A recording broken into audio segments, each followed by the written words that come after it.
comme tous les jeudis, je fais ma petite vidéo et du coup, là j'ai déposé Gabi à la danse, comme toujours. Et comme il fait super froid et que ça fait juste 9 jours, 7 jours, je sais plus, mais genre très longtemps, qu'il fait froid et qu'il y a de la neige, j'ai décidé en attendant d'aller me chercher un petit chocolat chaud. J'ai mis le chauffage, je pense que vous entendez le moteur, mais j'ai trop froid, vraiment. Bref, aujourd'hui je voulais vous parler d'un sujet parce que j'y pensais depuis quelques temps déjà. C'est un peu toutes les choses qui manquent dans ma vie. Genre des choses que j'avais plus ou moins avant et que je n'ai plus en tant qu'au pair. Et je ne parle pas genre ma famille, mes amis et tout ça, ça coule de source. Genre c'est normal, mes amis, ma famille me manquent et je pense que c'est le cas de toutes les au pairs. Et c'est des choses que l'on sait avant de partir. On sait très bien que nos familles et nos amis vont nous manquer. On s'y attend en fait. On est plus ou moins psychologiquement préparé à ça. Moi je voulais vraiment vous parler de choses qu'on nous dit pas ou alors qu'on va ressentir en tout cas pour ma part c'est des choses que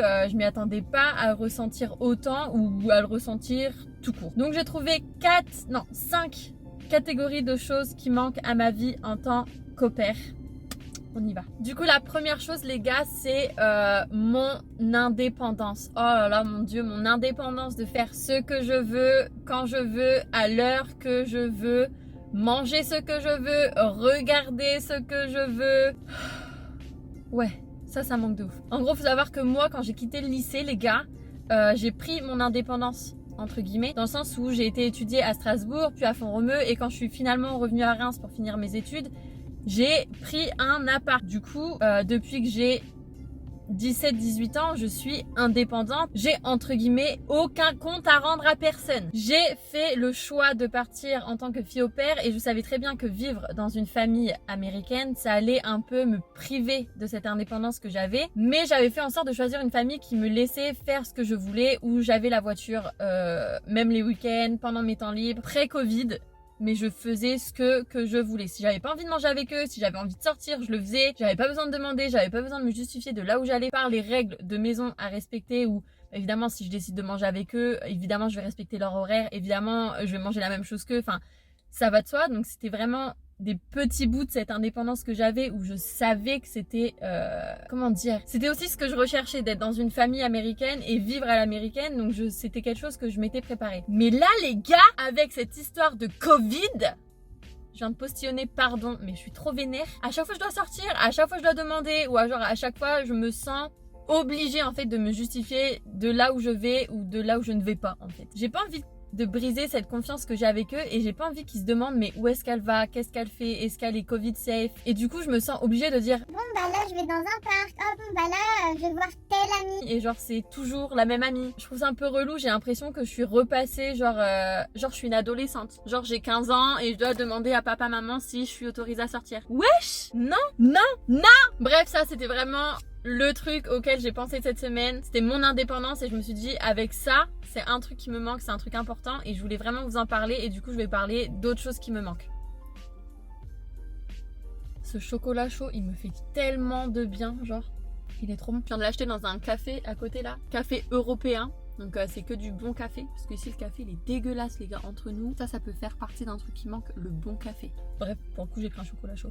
Deuxième chose qui me manque terriblement, la bouffe, l'alimentation, les aliments français, la bouffe française, je sais pas comment dire. Genre les bonnes raclettes, le bon pot-au-feu, les bons plats mijotés de ma maman, oh là là, ça manque trop, je sais pas. Genre la dernière fois je me suis dit vas-y c'est la Chandeleur, va t'acheter une crêpe parce que j'aime pas faire les crêpes chez moi avec la farine sans gluten, les poêles elles sont arrondies et tout, enfin genre j'aime pas tu vois, ça c'est mon truc, c'est que moi. Bref, Chandeleur, je me dis je vais m'acheter une crêpe à la crêperie qui vient d'ouvrir juste à côté de chez moi. Les gars, 6,50 $, hein, 6,50 $, ça équivaut à peu près 5,20 €, quelque chose comme ça. Je peux vous dire que la crêpe, je l'ai dégusté comme never. Alors après, c'est vrai qu'aux USA, ils ont pas non plus que des mauvais trucs.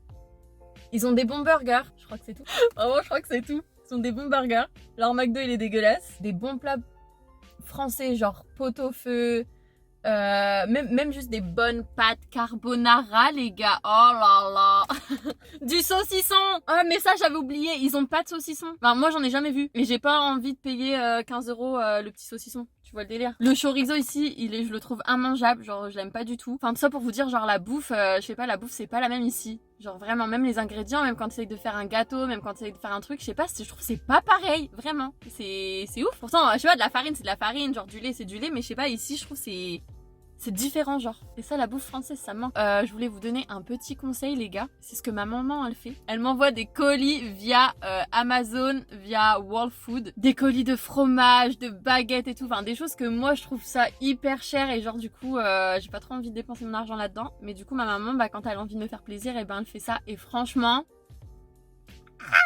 J'adore! Après, j'ai aussi la chance que ma host mom est canadienne et du coup, elle a un peu cette culture française. Donc, les baguettes, le fromage, les pains au chocolat, tout ça, c'est pareil, j'en manque pas forcément. Mais c'est plus les plats principaux.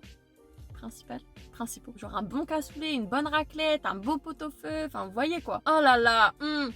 Troisième point.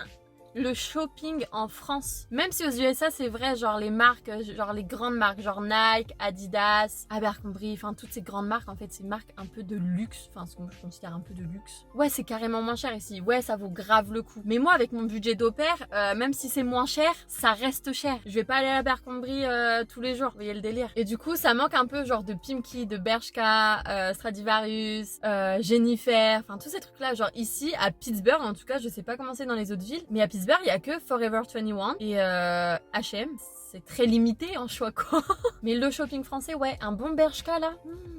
Donc ma soeur la dernière fois elle a été à Bershka, j'étais trop jalouse, genre vraiment j'étais là genre Ah mais moi j'aimerais trop. un bon Bershka les gars là. Je peux vous dire que je pense que je liquide le magasin, genre vraiment. Bershka c'est un de mes magasins préférés. Donc voilà, en tout cas ici j'ai l'habitude de faire mon shopping dans tout ce qui est Marshall, TJ Maxx, Platos, Shein all the time. Carrément d'ailleurs je vais faire mon shopping là bientôt. Après ma petite vidéo je fais mon shopping. Après j'ai aussi des trucs de marque les gars, hein. Faut pas, vous inquiétez pas, je profite du Black Friday, je profite des soldes, vous inquiétez pas.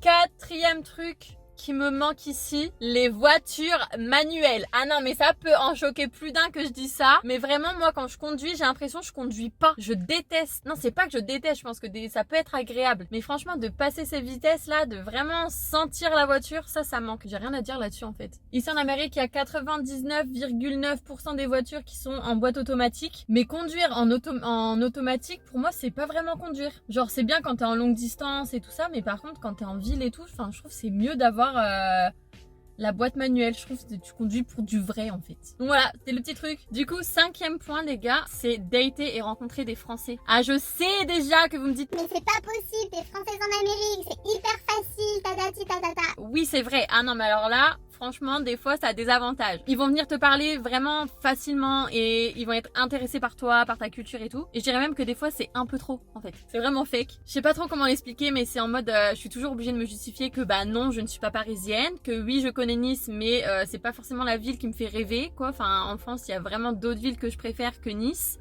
Quand je dois dire de là où je viens, en sachant que moi, j'habite à Reims. Et Reims, c'est à 1h30 de Paris. Donc quand t'expliques à un Américain où tu habites en France et que je dis Reims, et que je dois justifier où est Reims, bah c'est à côté de Paris. Mais le truc c'est que je suis pas parisienne. Et il y a un autre truc aussi, quand tu vas en date avec des Américains, j'ai l'impression que en fait je suis le fantasme. Et ils me prennent pas pour la personne que je suis, mais juste par rapport à ma nationalité. Ils ont juste envie de, je sais pas, tester l'expérience du French kiss ou de coucher avec une Française. J'ai vraiment l'impression d'être un bout de viande à la française quoi. Je vais raconter une anecdote les gars. La dernière fois je vais sur Tinder, je match avec un gars, ok parfait. Et je lui dis du coup que je suis française. Il me demande tu viens d'où? Je suis française. Ok.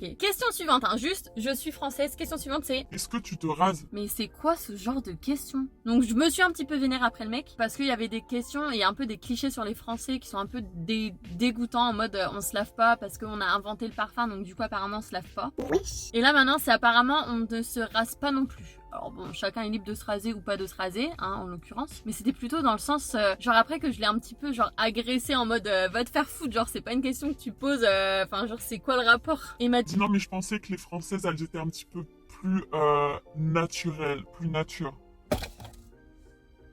Bon après il m'a envoyé une photo de super. Bon lui c'était vraiment l'extrême, mais en vrai je pense que j'en ai d'autres et je pense que les Français on a je pense qu'on rencontre plus l'expérience du ghosting par rapport à ça, par rapport au fait que une fois qu'ils t'ont parlé, une fois qu'ils t'ont pécho, next, ils s'en battent les couilles de toi. C'était leur objectif, c'était de mettre une française dans leur lit, quoi. Donc même si ça a des avantages d'être français, je ne le cache pas, il y a aussi des désavantages, et notamment celui-là, le fait que pour moi, vraiment je le répète, j'ai l'impression parfois, souvent, d'être un bout de viande à la française. C'est genre, vous savez, genre les bouts de viande charcuterie, et genre on met, ça vient d'Espagne. Et c'est un peu, je suis pareil, je suis à la boucherie, et genre il y a le panneau genre produit en France, quoi. Putain, mais qu'est-ce que je suis drôle. Bref.